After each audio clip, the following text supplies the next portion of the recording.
ایک عام سوال عام طور سے یہ ہوتا ہے کہ صاحب دعا کر دیے اللہ تعالیٰ برکت دے دے، اللہ تعالیٰ برکت کر دے۔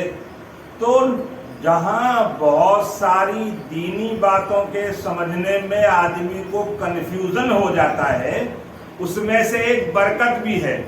لوگ برکت کے معنی سمجھتے ہیں زیادتی کے، یعنی اگر بہت سارے نوٹ ہو جائے تو سمجھتے ہیں نوٹ میں برکت ہو گئی، اولاد زیادہ ہو جائے تو سمجھتے ہیں کہ یہ اولاد کی برکت ہے۔ تو لوگ زیادتی کو برکت سمجھتے ہیں، حالانکہ لغت کے اعتبار سے ان ڈکشنری میننگ جو ہیں وہ برکت کے یہ ہیں کہ برکت کہتے ہیں بڑھوتری کو، نشو نما میں زیادتی کو، برکت کہتے ہیں ہمیشگی کو، استحکام کو، اور برکت اللہ کا ایک فضل ہوتا ہے جو بندے کو ایسی جگہ سے پہنچتا ہے جہاں بندے کو گمان بھی نہیں ہوتا۔ یعنی برکت نام ہے اللہ کے اس فضل کا جو بندے کو اس کے وہم و گمان کے خلاف آدمی کے پاس پہنچ جائے۔ آدمی کی دعا ہوتی ہے کہ اولاد میں برکت کی دعا کر دیجیے۔ مثال کے طور پر جب نکاح ہوتا ہے تو میاں بیوی کو برکت کی دعا دی جاتی ہے۔ اس کا یہ مطلب نہیں ہوتا کہ ایک نکاح کر رہے ہو تین نکاح اور کرنا تب یہ برکت ہوگی، نہیں، بلکہ بیوی نکاح میں برکت کا مطلب یہ ہے کہ اللہ تعالی تمہاری بیوی کو تمہارے حق میں ایسی فرما بردار بنا دے، ایسی اطاعت گزار بنا دے، ایسی شکر کرنے والی بنا دے کہ آپ جب بھی اس کو دیکھو تو آپ کی آنکھیں ٹھنڈی ہوں، کلیجہ ٹھنڈا ہو اور آپ کو ایک قسم کی فرحت محسوس ہو۔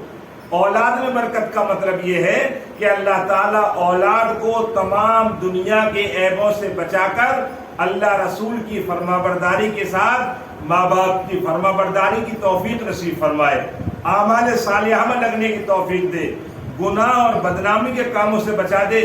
یہ اولاد میں برکت ہے۔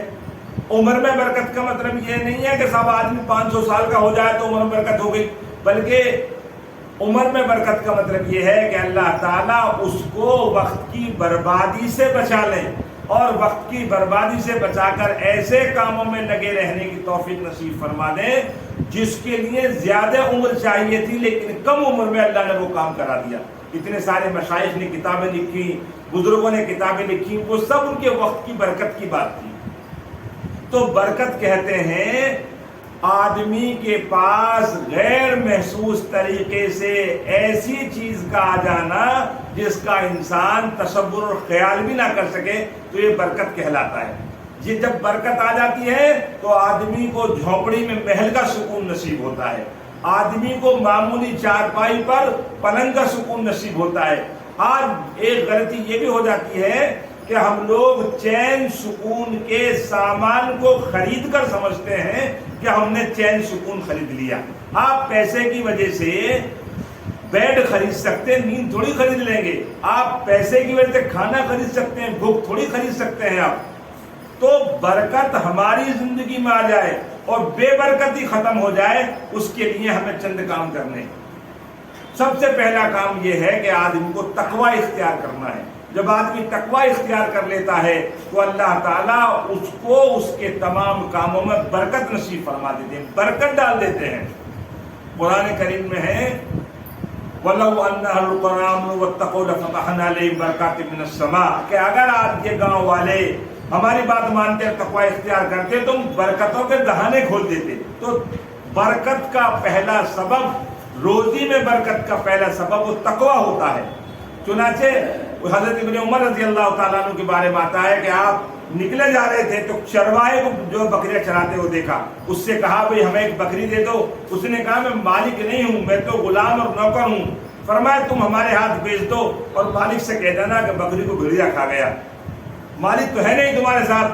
تو اس چرواہے نے کہا فَأَيْنَ اللَّهُ، تو اللہ تو میرے ساتھ موجود ہے، وہ کہاں چلا جائے گا؟ مالک نہیں ہے تو کیا ہوا؟ مالکوں کا مالک، بادشاہوں کا بادشاہ اللہ تو دیکھ رہا ہے میری خیانت کو۔ چنانچہ ابن عمر اتنے خوش ہوئے اس کی بات، اس کا تقوی سے اتنے متاثر ہوئے کہ اس غلام کو خریدا، اس غلام کو خرید کے آزاد کیا اور وہ لیبر جس کی بکریاں چرا دو ساری بکریوں کا لیبر اس کے حوالے کر دیا. تو جو گویا نوکر تھا اس کے تقوی نے اس کو مالک بنا دیا. وہ غلام سوچ سکتا تھا کہ اتنی بکریاں مجھے مل جائیں گی. تو یہ برکت ہے کہ تقوی کی برکت سے ایسی جگہ سے روزی کا آ جانا اور اتنی مقدار میں روزی کا آ جانا کہ جہاں آدمی کو تصور بھی نہ ہو. اس لیے آدمی کو تقوی اختیار کرنا چاہیے. اور دوسرے نمبر پر آدمی کو رات کو جلدی سو کر صبح کو بیدار ہونے کا اہتمام کرنا چاہیے. حضور اکرم صلی اللہ علیہ وسلم کا ارشاد ہے کہ میری امت کو جو برکتی وقت دیا ہے وہ صبح کا وقت ہے. صبح کے وقت میں اللہ نے برکت دی ہے. ابراہیم نے ادھم رحمۃ اللہ علیہ سے کسی نے پوچھا کہ حضرت برکت کسے کہتے ہیں؟ حضرت فرمایا کتیا کتنے بچے دیتی ہے؟ کافی بچے دیتی ہے. لیکن بکری ایک دو بچہ دیتی ہے. بکری کے بچوں میں برکت ہے, کتیا کے بچوں میں برکت نہیں ہے. کیوں؟ اس لیے کہ کتے رات بھر جاگتے ہیں, صبح کو پڑھ کر سو جاتے ہیں, اور بکری کہ رات کو جلدی سوتی ہے اور صبح کو اٹھ جاتی ہے. تو صبح کے اٹھنے کی وجہ سے اللہ تعالیٰ نے اس کی اولاد میں برکت نصیب فرمائی ہے. تیسری چیز جو ہے کہ آدمی شکر کرے. شکر کہتے ہیں اللہ کی ہر نعمت کو اس کے مصرف میں خرچ کرنا. اور اس لیے کہتے ہیں قرآن پاک میں لئن شکرتم لازیدنکم, اگر تم شکر کرو گے ہم نعمتیں بڑھاتے چلے جائیں گے.